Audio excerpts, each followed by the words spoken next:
8 বছরের মাথায় আবারও আক্রান্ত হলো বেলুচিস্তানের সবচেয়ে বড় ট্রেনিং কলেজ। সোমবার গভীর রাতে কলেজ হোস্টেলে ঢুকে হামলা চালায় সন্ত্রাসীরা।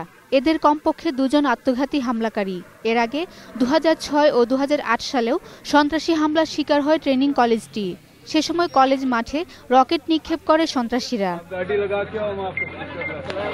হামলার সময় সদ্য পুলিশে যোগ দেয়া প্রায় 700 জন ক্যাডেট পুলিশ একাডেমিতে ছিলেন।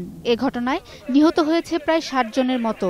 আহতদের অনেকের অবস্থা আশঙ্কাজনক। নিহতের সংখ্যা আরও বাড়বে বলে আশঙ্কা উদ্ধারকর্মীদের। ঘটনাস্থল পরিদর্শন করেছেন পাকিস্তানের প্রধানমন্ত্রী নওয়াজ শরীফ ও সেনা প্রধান জেনারেল রাহেল শরীফ। রাজ্যে ঘোষণা করা হয়েছে 3 দিনের শোক।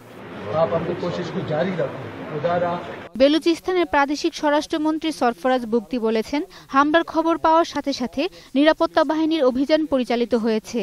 অভিযানে 3 জঙ্গি ও অপর একজন নিহত হয়।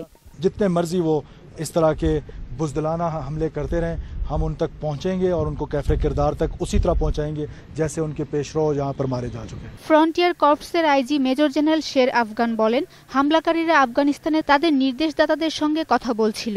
হামলাকারীরা জঙ্গি সংগঠন লস্করি জাংভির আল আলমি অংশের সঙ্গে সম্পৃক্ত। हमें इस पे कुछ टाइम दरकार है कि कौन लोग हैं ये काम करने वाले, लेकिन आपको पता होना चाहिए कि लोग इतने कमजोर हो चुके हैं कि अभी सिर्फ सॉफ्ट टारगेट पे आके हमला करते हैं। এদিকে মঙ্গলবার সকালে নিহতদের জানাজা সম্পন্ন হয়েছে।